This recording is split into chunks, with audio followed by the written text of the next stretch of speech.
Hello, everyone, and welcome to Rainbow History Class. I am Rudy Jean Rigg, and today I'm enjoying some candy. And I am Hannah McElhinney. And I'm also enjoying this candy, but trying not to chew it too close to the microphone. It's very chewy candy. I don't want to make this ASMR for you. Hey, Ru, guess what? What? It has been 1 year since the Rainbow History Class book was released. Oh my gosh, has it really come around that quickly? Yes, it has. How are you feeling about it? Because I mean, I don't know if many people know this, but Hannah actually wrote the book. I consulted on a very small part, that being the colors used in the illustrations, but Hannah wrote the entire book. I did not write a single word. But you did read every single word in the audiobook. And yeah, it's been out for a year, which is wild. I was alerted to this because it was kind of like my phone did here's a picture from a year ago. Oh no, it was just you crying. Yeah, it was me crying. Yeah. No, it was me like trying to like be chill about getting it from a bookstore. Oh yeah. Yeah, but I think that I can't believe it. And I am still getting some messages from people that are reading it for the first time and really enjoying it, which is really heartening. How do you feel? Because it was your debut book as an author, right? It was, yeah. And I am feeling great about it. I think, when you release something like that, it's a big undertaking, especially when it, you're talking about kind of the history of the queer community. There's a lot of people invested in, you getting that right. And I think, you do the best you can and you use the best research according to your judgment and put it together in a way that you think is entertaining and readable. And so I think, as, time has gone on, I'm feeling more proud about how I did that versus this time last year where it was really kind of nervy. Yeah, I think we were in Sydney for World Pride when the book came out. It was sort of tied up in all of that. And I think it would have been hard for you to stop and kind of go, oh shoot, I wrote a whole book when you were, worrying about a dance for, a Mardi Gras float. 100%. I don't even think that I connected with it being cool until we bought that copy of it in New York. I was going to say that was actually one of my highlights of our trip. Basically, Hannah and I went to VidCon last year and that was in LA, and we decided to go over to New York just because we were, in the country. And we hunted down this beautiful bookstore. It had this gorgeous, I don't even know, it was in Soho or something. It was a Rizzoli bookstore. The Rizzoli bookstore. If you've not been there, it's this gorgeous, amazing bookstore, dark wood interior. It's kind of huge. You walk in there and you feel like a bit of an ant. And we went in there. Hannah had this amazing outfit on, and we went and bought the book. And then Hannah sat out on this ornamental rock with the city of New York sort of framing you holding the book, and it was amazing. It really was amazing. Yeah, I had the best day. Then it felt real, and now it feels real because now I think I just will occasionally see reviews pop up, and I think the beauty of it being a queer book is that people get reintroduced to it during Pride Month or Mardi Gras or periods like that. So yeah, I hope that this year a bunch more people are introduced to it. But yeah, if you haven't read it and you're interested, look it up. Yeah. And I mean, we didn't go to Mardi Gras this year, did we? We did not. No. We did not. And I don't regret it. No, I feel good about it. Yeah. I feel good about not going. I felt weird for a while because I was I don't know, the last couple of years I felt like it's been expected of me to go. I mean, last year was huge with World Pride. I mean, I had a flower, a deity. I was made into essentially a flower deity by this, I don't know, I was anyway, basically it was a lot last year with World Pride. I was up in Sydney for a month. I think you came down in the second week I was there. You came up in the second week I was there, and I don't know, I feel like I had felt a lot of pressure thinking of going to Mardi Gras this year, but it was really weird because I got a single invitation, not to start the drama, but I received a single invitation this year when last year I had to basically live in Sydney for a month, and I had to turn things down because I was so busy, which it strikes me as odd. But I think I know why. I think I know why too. No, I think that like, gosh, in 1 year from like World Pride and, you know, the pinnacle of decades of queer celebrations kind of resulting in this big march across the Harbour Bridge to this year, like obviously there's no budgets there, but also things have become a lot more grim for people like us. This hasn't been a great 12 months for queer and trans people. No, I would swap the word grim out with conservative, if I was being completely frank with you. But yeah, it's been an odd time, very odd time culturally and politically for the queer community. But I'm glad I watched the sort of parade on the well, actually I watched it on TikTok because it was streaming there. Yeah, I watched the parade a little bit and I kind of was happy that I was at home making some delicious dinner instead of sort of pressed up against a barricade. That's true. Yeah. Trying to remember the steps to a choreographed dance. No, I was just happy to not have anyone scream slay in my ear. Oh yeah, it is quite grating actually after the 50th slay. I'm like, yes, I believe I have slain now. Yeah. We can back that one up. But look, today Hannah, I wanted to bring you the riveting story of homosexuality in nature and in animal species. You saw the Right. thing about the whales. I saw the thing about the whales and it really struck a chord for some reason. And I wanted to tell you the story about it. So for those of you who don't know, recently 2 humpback whales have been making the rounds on the internet after going viral, being pictured in a nature photograph that depicted 2 male humpback whales engaging in coitus. I mean, it's in the name. Well, yeah, I guess so. They're humpback whales. I presume they do anal.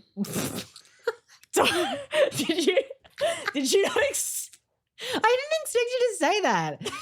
All right. I mean, yeah, I presume they do. First thing I thought, it's either that or sperm whales. Well, oh yes, well, there you go. I didn't even think about that in my travels across looking at the subject. But like the background to this photograph, it was taken by Lyle Cranitchfield and Brandy Romano, who captured these encounters of the whales. And this actually occurred in January of 2022. But it was only sort of published and I suppose it got good PR recently because it was accompanied in a study that was only just published recently. So that's why. So you're saying these 2 blokes have been sitting on this material for 2 years?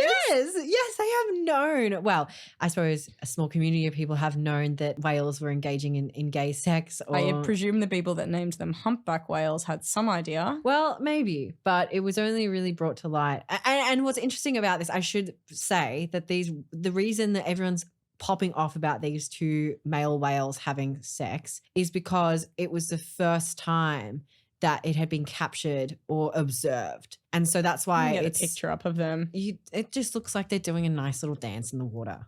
It's not super sexual. I think we should have given them some privacy. Well, I suppose so. But anyway. Whoa, hang on. This is saying that this is the first time we've seen any whales having sex. Yeah. And they were men. Yeah.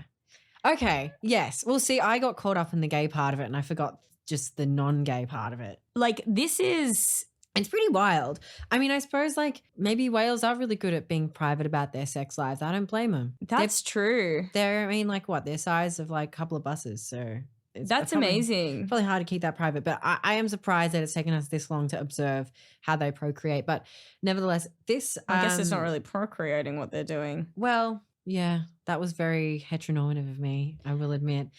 But this happened just off the coast of Hawaii, and I think it's really interesting. When I started looking up the topic of, I guess, homosexuality or in nature, when I typed in gay whales into Google, I was presented with something. Oh no, I was presented with a really good piece of I was presented with an anecdotal story I wanted to share with you because I thought you were presented with images of pornography. Thank God I wasn't, because that would have really put me off. But I don't want to know what those anthropomorphic whales are getting up to. Yeah, okay. Yeah. But when I Googled gay whales, as you do on a Sunday morning, I got given this website detailing something called Land Rights for Gay Whales, which, have you heard of this? Surely you have. Also, why would Whale want land rights. Okay, so this is the thing, right? So it's a They political can't even term. survive on land. It's a political term, and this is the point. It's a political term that is sometimes still used by people of conservative political views to categorize or mock people on the left. So in Australia, leftism or being leftist is being progressive. It's, most of the times, not being a dick about stuff. And right wing is conservatism in Australia. So that's where we're coming from, because this phrase, land rights for gay whales, is an Australian slogan, of course. I say of course because it sounds really Australian to me. So are the gay whales on the left or the right? The gay whales are on the left, and the right wing people are saying, oh, those lefties, they want land rights for gay whales. Okay, but I wish they would just listen on the right. We want a lot of things, and never have we wanted land rights for gay whales. Well, what we would like is unpolluted waters for the gay whales to have sex in.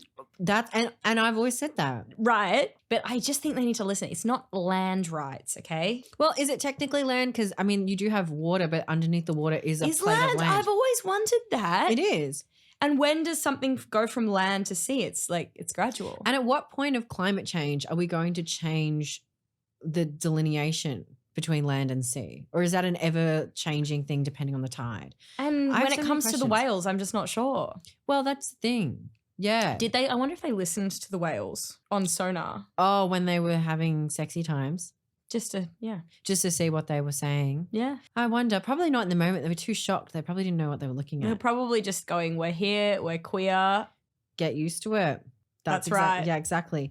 So before I take you through the history of observing homosexuality in nature, I wanted to play a game with you, Hannah. Oh, yes. It's called Gay or Nay. Oh, my God. And it's where I state an animal and you tell me whether it's gay or nay. Okay. So it's basically whether it's been observed to, whether the species of the animal has been observed to engage in quote unquote homosexual activities. Got it. Are you ready? I'm ready. I'm going to start you with an easy one. Right.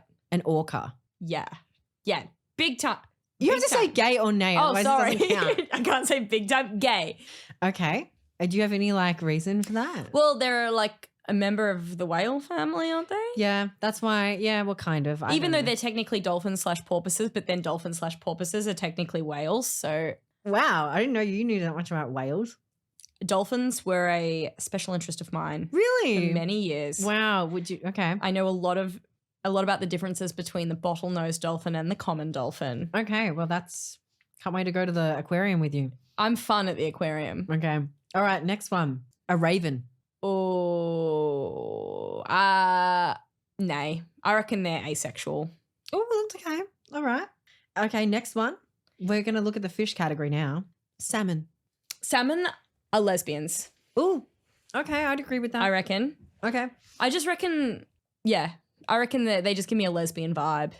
There's something resilient about them. That, and it looks kind of like the lesbian flag in sashimi. Okay, well, I'm going to note that one down. Okay, let's move into reptiles. The wood turtle. If the answer's nay and that's your idea of a decoy, I'm going to go nay because I actually believe that you would do that. Okay. You would come up with a really specific animal to be the decoy. The wood turtle is as straight as you can get them. Okay, let's do another reptile. The common garter snake. Gay. Really? Gay. Garter snake. That is a name for, I presume, a penis. Oh, okay. Isn't your garter is what's your garter? Your garter Hang on, is garter. We don't pronounce our T's. Garter. It's like a suspender, right? Yeah. It's very sexy. I always think about the weddings that I was going to say the weddings that straight people have where the guy goes and nibbles the garter off. No one does any nibbling. That's where I was going. That's why I think the common garter snake is a nay. But you think it's a nay? All right. Well, I know the answers, but I'm just saying that in my opinion. Okay. All right. Okay. No. It's gay. It's a garter snake. It's a snake that lives in a garter. All right. Okay. Okay. I that could be hetero. I don't know. Okay. You know, Sandrine. Yes, your love. Your baby. My baby. My dog. I thought that she might be lesbian because nature or nurture, she's around a lot of lesbian energy. She is the most aggressively heterosexual dog you've ever met. Like, I actually wasn't sure that straight people existed until I got Sandrine. Well, I've been just thinking about this. Loves boys. Is she like, did you do the thing where you like rolled up pieces of paper with like different like identifiers on it and made her pick her identity? I think you were there when we did that. Yeah. Because I think when we did that, we put down some gender identities for her, and I think she did come up with girl. Oh, and she is like... She's a girl. She's a girl. She is like... We say gender is a construct until you meet Sandrine. Yeah, she really does live by the book. We say, you know, sexuality is fluid until you meet Sandrine. But anyway, she's obviously cavoodles are not on your list. No, I do have scarab beetle though. I hate scarabs. I saw The Mummy, and that was my first experience with scarab beetles when they get under your skin. But is it gay or nay? Well, I'm going to say nay because things that aren't gay get under my skin. Okay, that was a good one. That was a very good one. Okay, last one. Bringing it home to Australia. We got the koala. Oh, they have chlamydia. Whoa! They do. What has that got to do with it? Well, that was my starting point. I'm going to go gay.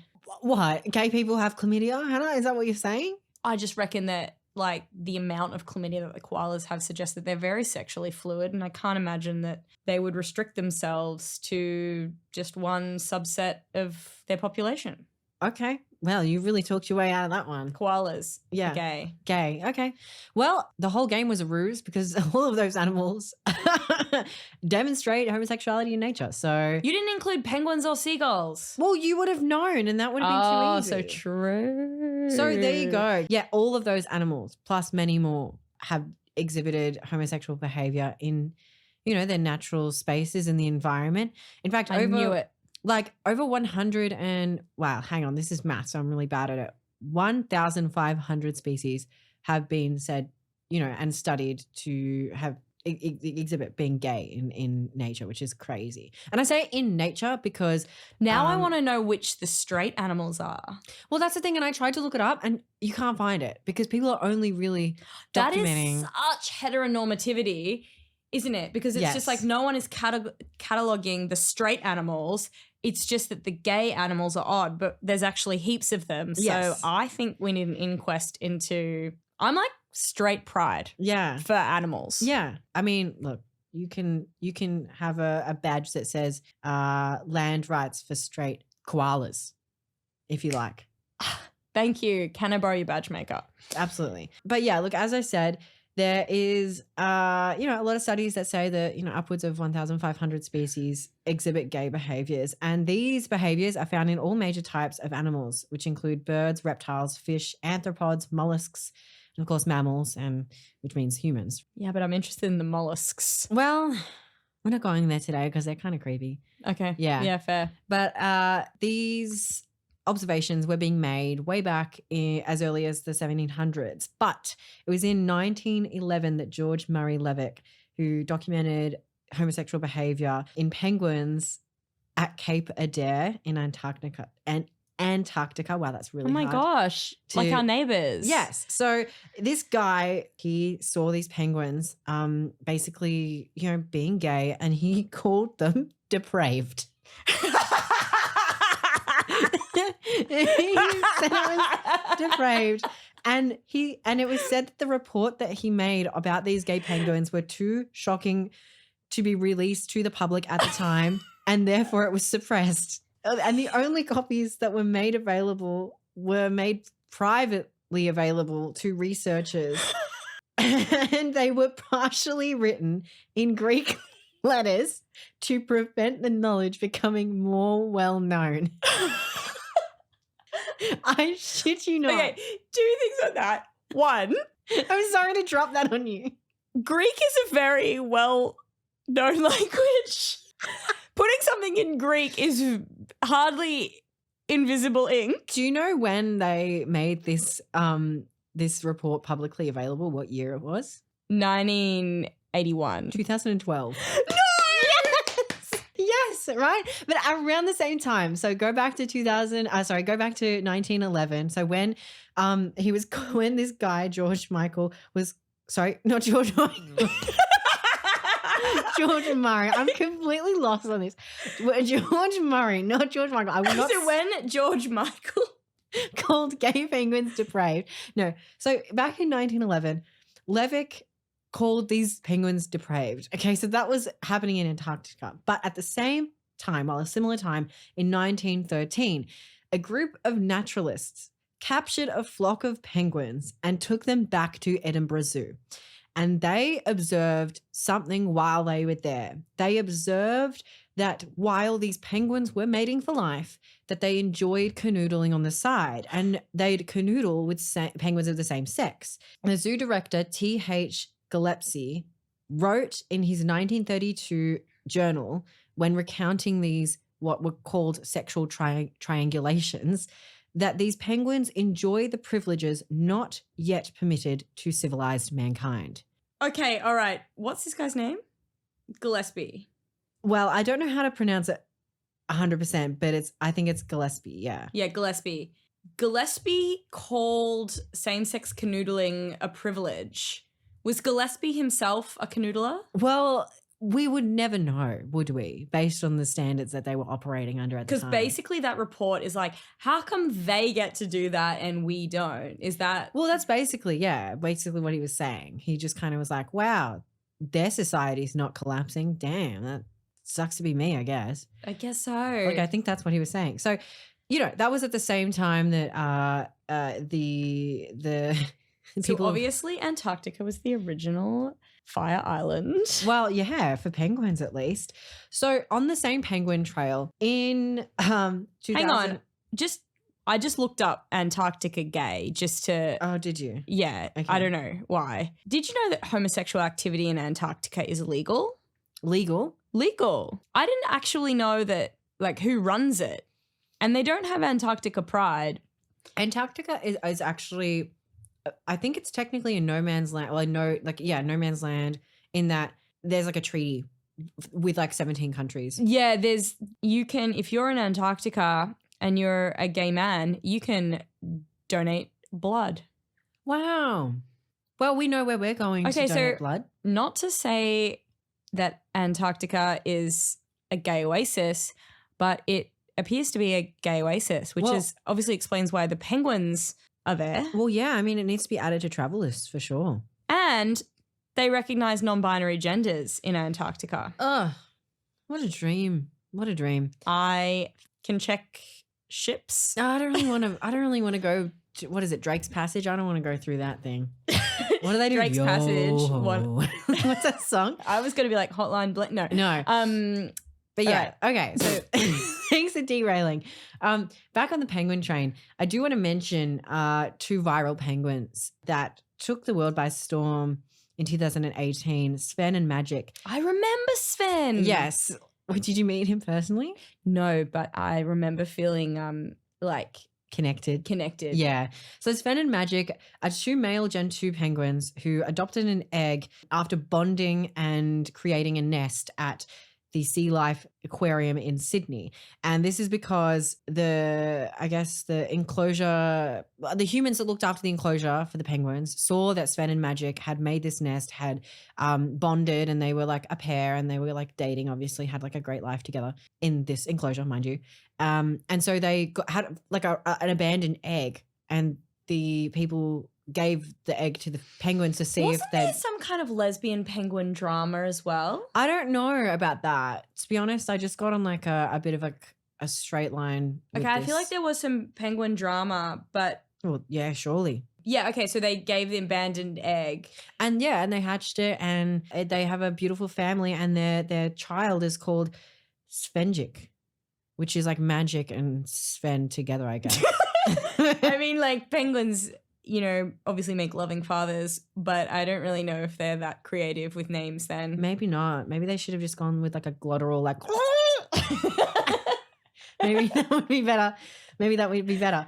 But look, obviously homosexuality and, canoodling, having life partners, splitting chores, straight down the line with someone of the same sex in different species, you know, it's documented. It's really well documented. And I think now biologists and zoologists have obviously accepted that this is a natural part of the animal kingdom. And it's made people ask the question, why?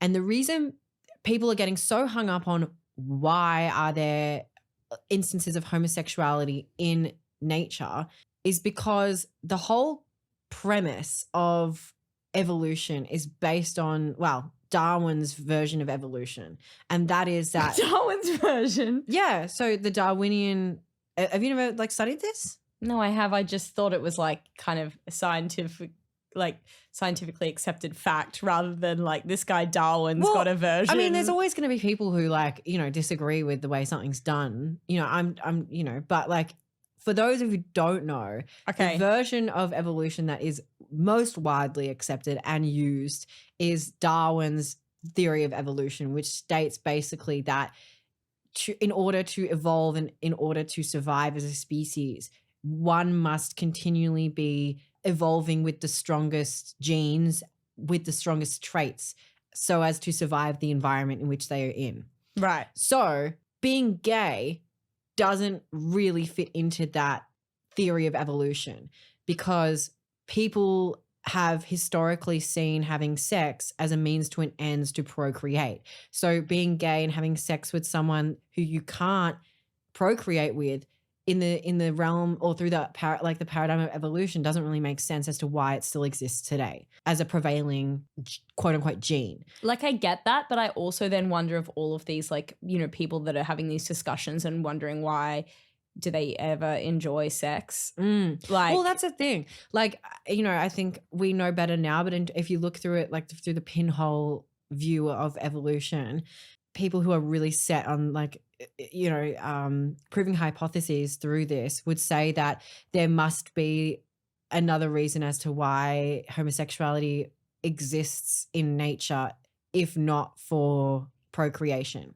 And that's where things like that come in. It's for pleasure. It's for different reasons. So firstly, I want to talk about the gay gene because I feel like this is a hot button topic sometimes. And it's been one of those things where 1 minute it exists, 1 minute it doesn't, 1 minute it's a good thing, 1 minute it's a bad thing. And I just want to say, who gives a fuck about the gay gene? I'm sorry, I don't. Because even if it existed, I don't care. I don't care to know about it. I don't care to have a genealogy examination to find out what kind of gay gene. I don't think it's relevant.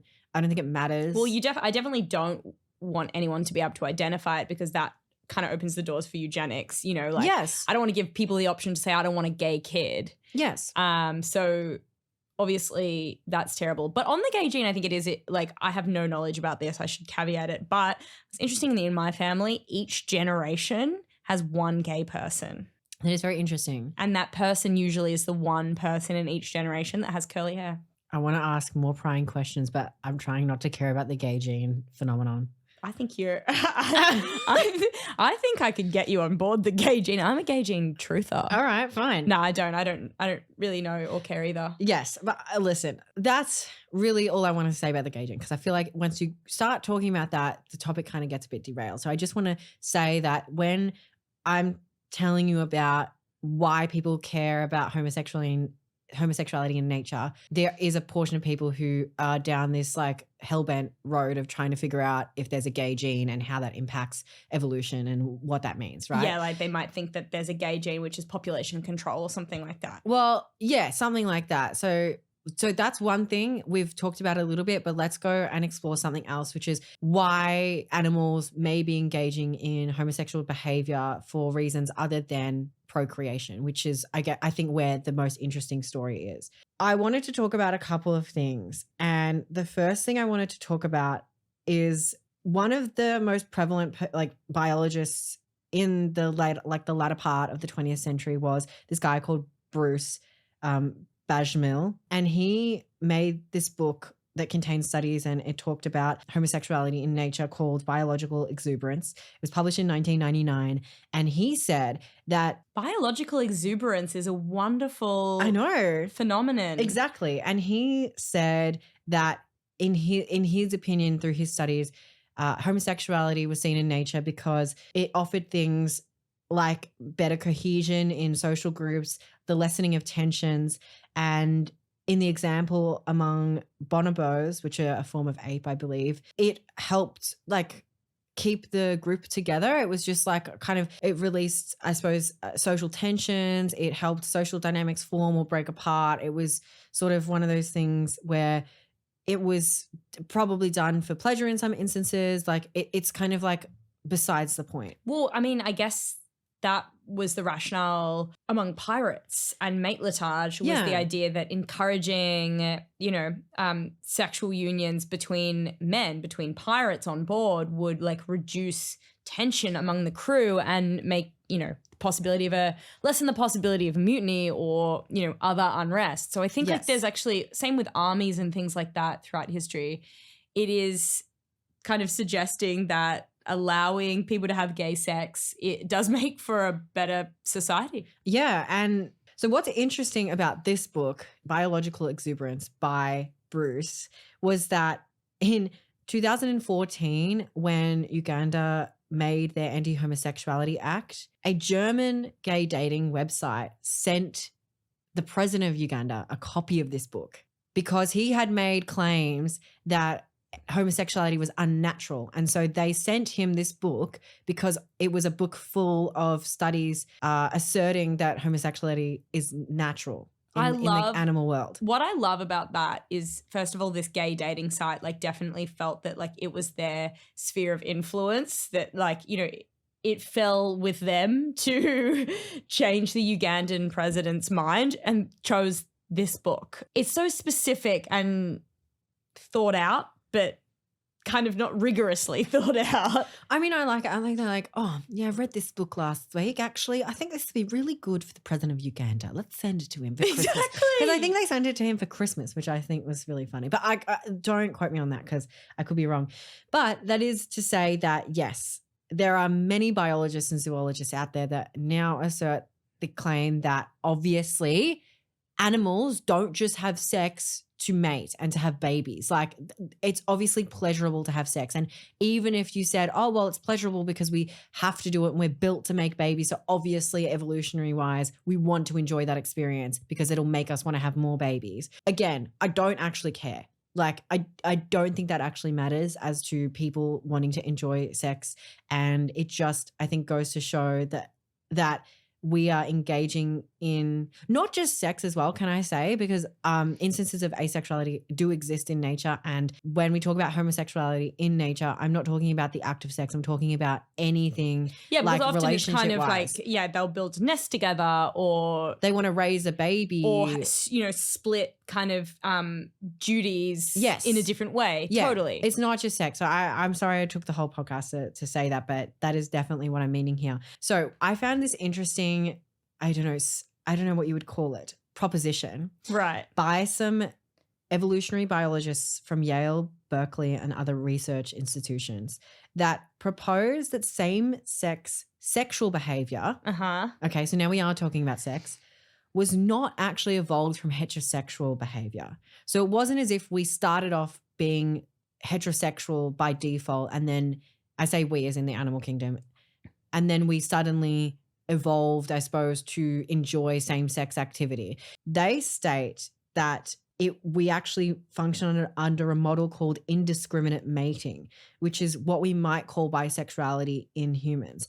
And it appeared as an evolutionary ancestor for all animals before the preference of heterosexual behavior ever did. Basically, what this is saying is that in order for an animal to choose one sex over the other, they must first be able to determine the difference between a male or female of the same species. Right. So again, we're looking at like binary terms here, but just bear with me. In order for these same sex specific differences to evolve, sexual reproduction must evolve from asexual reproduction, like cloning, first. So therefore, there must have been some time after sexual reproduction evolved and before sexual signaling evolved, like so gender expression. Are we talking like in terms of timelines? Are we talking like, mold? How far? Are we like pre-dinosaurs? We're talking about like the first. We're talking about like way organisms. back, like organisms. So basically, think about it this way. So we've got asexual reproduction, which is right. cloning. So which is kind of like, self-reproduction. bacterias and stuff. Yes, Yep. right? Then after that, we developed sexual reproduction where we could mate with a different sex from our species, or maybe sometimes other species, Yep. and have offspring. And once that was established in nature, indiscriminate mating was available, which meant that we couldn't really tell like what we were sort of looking at in terms of mating with someone. Like if you were like a mollusk and you were looking at another mollusk, you might not know if that mollusk was male or female. So you were just kind of like, To everyone, yeah, like bacteria is pan. exactly. And so, well, I guess so.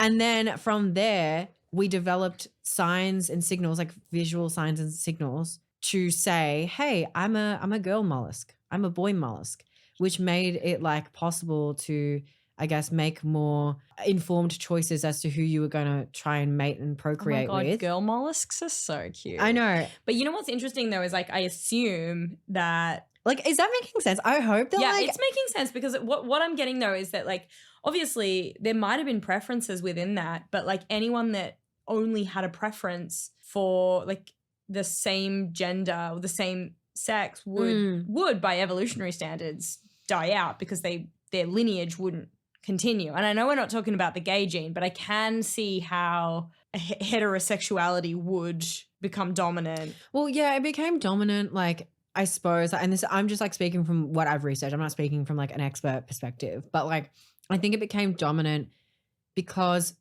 if we assert the theory that these biologists are using, it became dominant because it just so, I think for whatever reason, we evolved to signal our sex. Yeah. And so it was easier for species to quickly ascertain, and this is talking like before dinosaurs, right? Probably. Like it was easier for them to ascertain, oh, that's a boy or that's a girl. I can have a baby with that. I can't have a baby with that. Yes. Yeah. And so they weren't having to like root around literally. Yeah. Like to have a baby or to procreate. Yeah. And so therefore, I think on some level, whether it's instinctual, whether it's consciousness, I don't know, it's like, oh, well, I'm not going to have sex with that mollusk that's pink because it's a girl, like,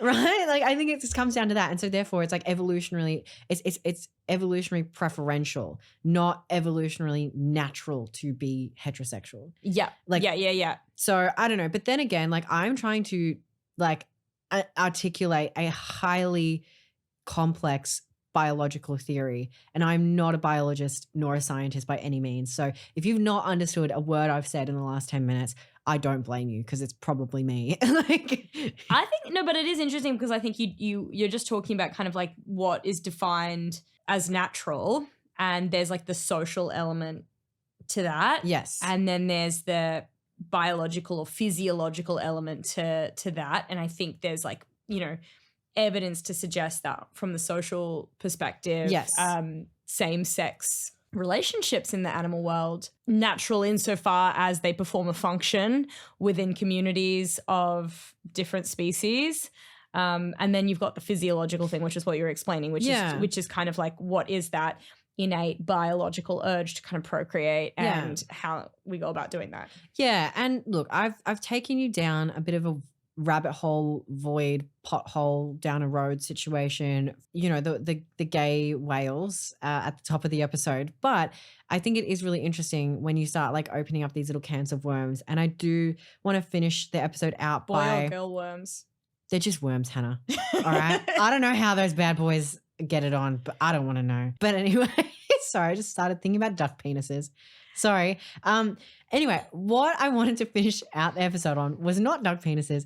It is finishing and just leaving everyone with another answer to the why question when it comes to homosexuality in nature. And that is that there are, again, a swath of biologists and zoologists and similar people in similar professions that kind of just go, well, why not? For a large majority of species, it is likely that same-sex sexual behavior in particular is a holdover from ancestral conditions like we just talked about. And therefore, it's always existed simply because it has. And it was never costly enough in terms of costing a species their its future. its future, its evolution, to defer from it, to stop doing it. It was never like going to risk them becoming extinct, because like we always say, it's not everything is gay, but there's gay in everything, including Girl and boy mollusks. girl and boy mollusks. No, 100%. I feel like it's such a great story, because I think I love the kind of why not element to it. That's what I'm saying. Like, I don't care about the gay gene. I don't care why. Like, I just don't. Personally, I just don't.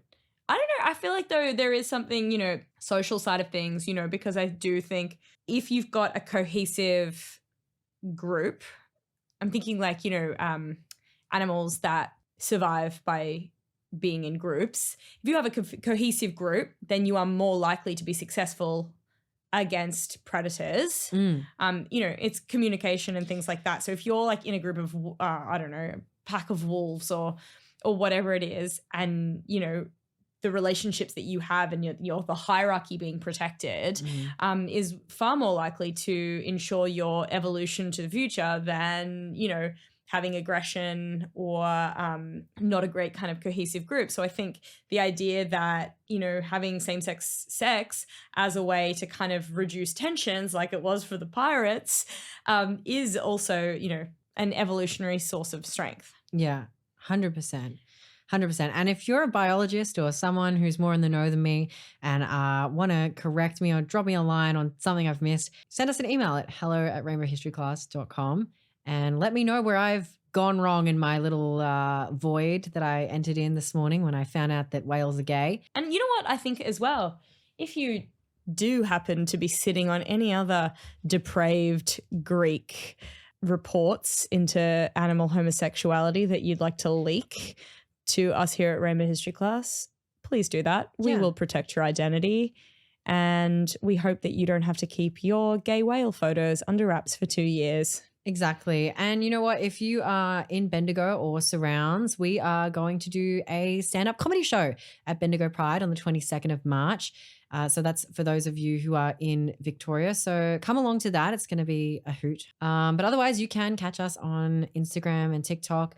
We are wherever you type in Rainbow History Class on the internet. I hope you've enjoyed today's episode. I don't know why I keep taking on really boisterous topics, but I guess that's just what I'm doing at the moment. Well, thanks for doing it with me. I'm not even answering you back. Close the show, Hannah.